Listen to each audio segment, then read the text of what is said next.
Let's pray. Lord, we just come to you today and we thank you for this beautiful afternoon, the beautiful weather.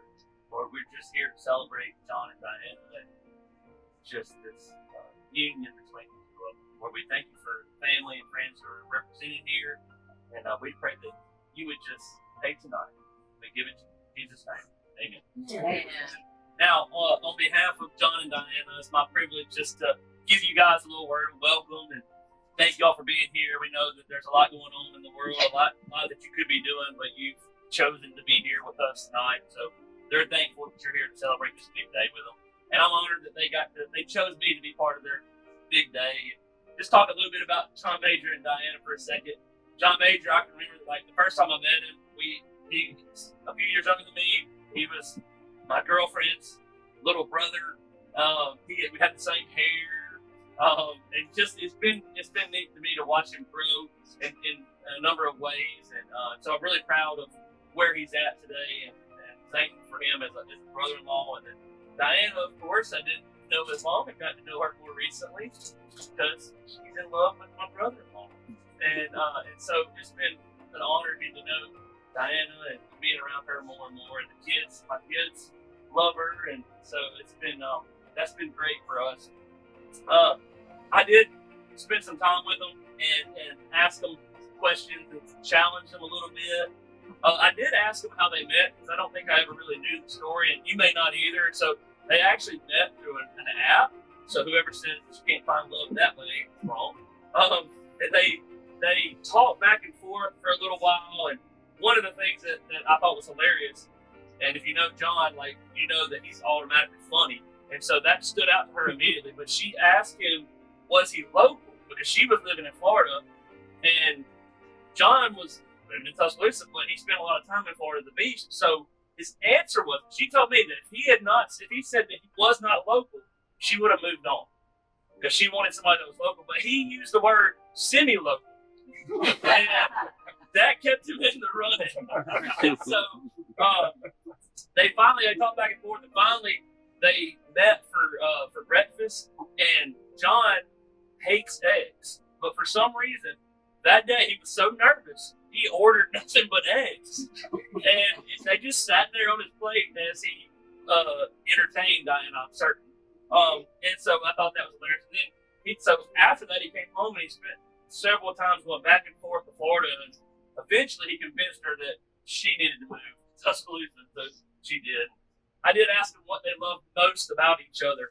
I said, Diana, what do you love most about John? And the first thing she said, which being part of his family made me happy, she said, he loves his family so much. She cherished that about him, and I thought that was super sweet. Then she said she loves his sense of humor, and I'm like, well, he definitely has that. And then she said that she likes that he doesn't take things too seriously. She's kind of the opposite, which is why they fit good together, because she takes things more serious. So I asked John, what do you love most about Diana? And he said that she's got a high standard. She has high expectations, and that really helps John thrive with the expectations that she has of him. And it's little things like, opening the car door and things like that, where some women are like, I don't need you to open the car door for me, but she expects that from him, and he treats her like a queen, and she treats him like a king. And the other thing about Diana, and I've seen this firsthand, she holds to the truth. Like she won't let you exaggerate. Like John, he may say that he may just exaggerate, not even meaning to be like lying, but he'll say something and she's like, nope, it doesn't work like that. That's not how it was. She's gonna take things and make him be honest about everything. She did that one for me. Yeah. Exactly. There you go. Yeah. And so now obviously we're gathered together to celebrate John Major and Diana's marriage. And marriage is beautiful because it represents the relationship between Jesus Christ and his church. Paul said it this way in Ephesians chapter 5, verses 22 through 33. Wives, submit to your own husbands as you do to the Lord. For the husband is the head of the wife, as Christ is the head of the church, his body, of which he is the Savior. Now as the church submits to Christ, so also wives should submit to their husbands in everything. So husbands, love your wives just as Christ loved the church and gave himself up for her to make her holy, cleansing her by the washing with water through the word, and to present her to himself as a radiant church, without stain or wrinkle or any other blemish, but holy and blameless. In this way, husbands ought to love their wives as their own bodies. He who loves his wife loves himself. After all, no one ever hated their own body, but they feed and care for their body, just as Christ does the church, for we are members of his body. For this reason, a man will leave his father and mother and be united to his wife, and the two will become one flesh. This is a profound mystery, but I'm talking about Christ and the church. However, each one of you also must love his wife as he loves himself, and the wife must respect her husband. So he talks about in there, husbands are to love their wives as Christ loved the church. This is an unconditional love. It's love with no strings attached. He gave himself up for the church. A few weeks ago, I sent this quote to John Major by the late Charlie Kirk. He said, when a man gets married, he dresses in a similar fashion as he would if he attended a funeral.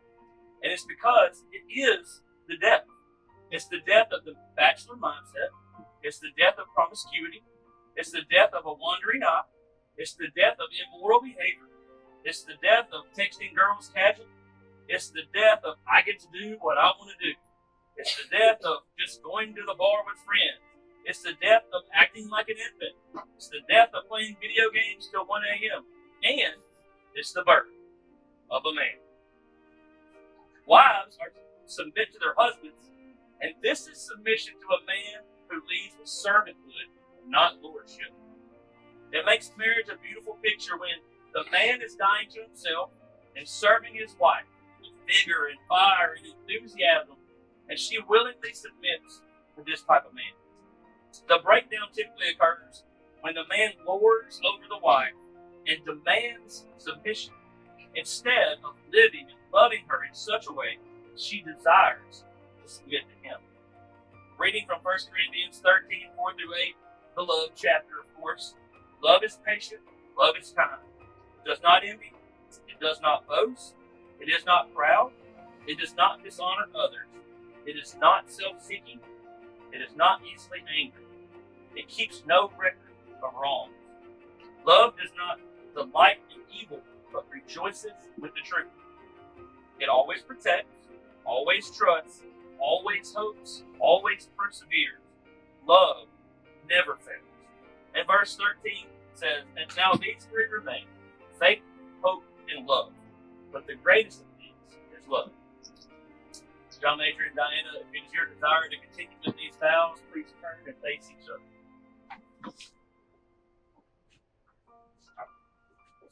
Will you, John Major, take this woman to be your lawfully wedded wife, to live together in the covenant of marriage? Will you love her, comfort her, honor, and keep her in sickness and in health, and forsaking all others, be faithful to her as long as you both shall live? If so, answer, I will. Will you, Diane, take this man to be your lawfully wedded husband, to live together in the covenant of marriage? Will you love him, comfort him, honor, and keep him in sickness and in health, and forsaking all others, be faithful to him as long as you both shall live? If so, answer, I will. The wedding ring.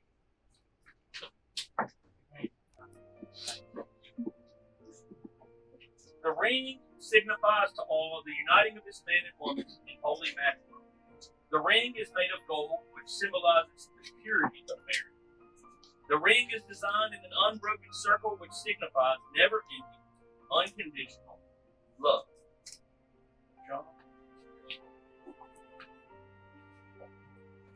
Place the ring on Diane's finger.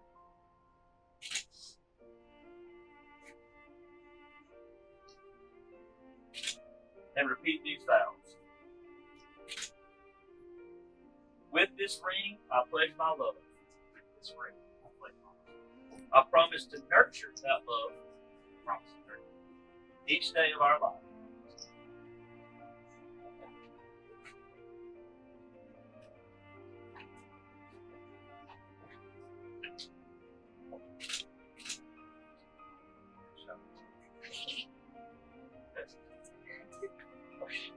repeat these vows. With this ring, I pledge my love. This plan, I pledge love. I promise to nurture that love I promise to nurture love each day of our lives. each day of our lives. And now, John Major and Diana wanted to finish the ceremony by having their family, which is you, pray over their marriage. So at this time, I'm going to invite each person in the congregation to just stretch your hand towards John Major and Diana. Pray for them from right where you're seated. Just ask God to bless them in this holy union. I'll give you just a second, and then I'll conclude in prayer.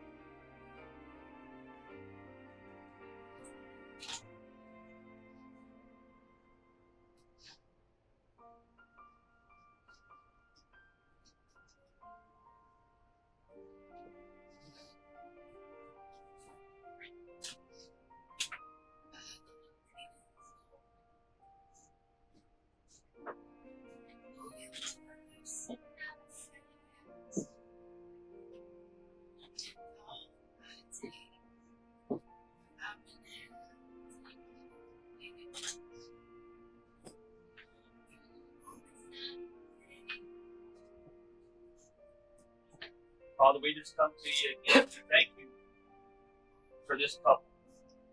We thank you for the family that's gathered around. We'll be praying for them and be present in their lives. Challenge them when they need to be challenged. Encourage them when they need to be encouraged. Pray for them when they need to be prayed for. Lord, we pray that your hand would be on them. Lord, that you would convict them where they need to be convicted. That they would learn to follow you and walk in all of your ways.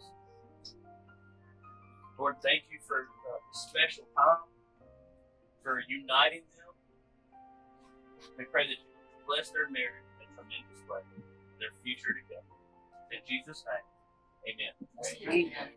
And now, having asked God to bless these vows and their promises spoken, having heard the recital of these promises one to the other, and witnessed the exchange of these covenants as they uphold the laws of this state, but more than that, in their higher sanction of the kingdom of God, I now pronounce you husband and wife. John Major, you may kiss your bride.